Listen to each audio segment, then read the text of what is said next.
The incident shows how difficult the situation in the Russian army is. The Russian authorities consider the surrender of Kherson undesirable, but probable. The decision on this should be made personally by the President of Russia, Vladimir Putin. This was reported by the Russian publication Meduza on Monday, November 7th, with reference to its own sources in the leadership of the Russian Federation. Two sources close to the Kremlin note that the Russian authorities now consider the surrender of Kherson an undesirable but probable option for the development of events at the front. The publication writes, interlocutors of Meduza stated that in general, the situation in this part of the front depends not on Moscow, but on the actions of the Ukrainian military. If there is a massive offensive, the occupiers will leave the city. According to Meduza's interlocutors, the final decision to withdraw from Kherson should be made personally by Putin, with the participation of people from his close circle. President's press secretary Dmitry Peskov,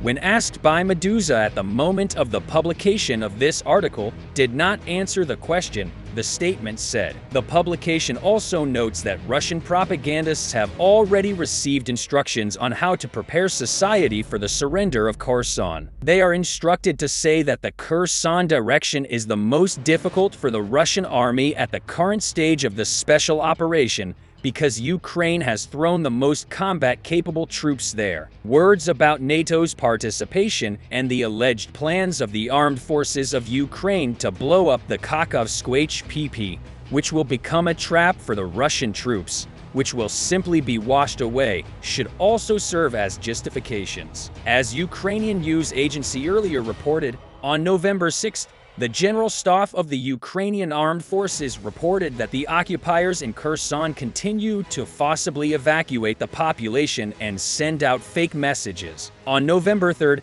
the Russian flag disappeared from the building of the regional state administration in temporarily occupied Kherson. On November 2nd, the General Staff was informed that the Russian occupiers were taking archival documents of the local administration out of Kherson during the so-called evacuation,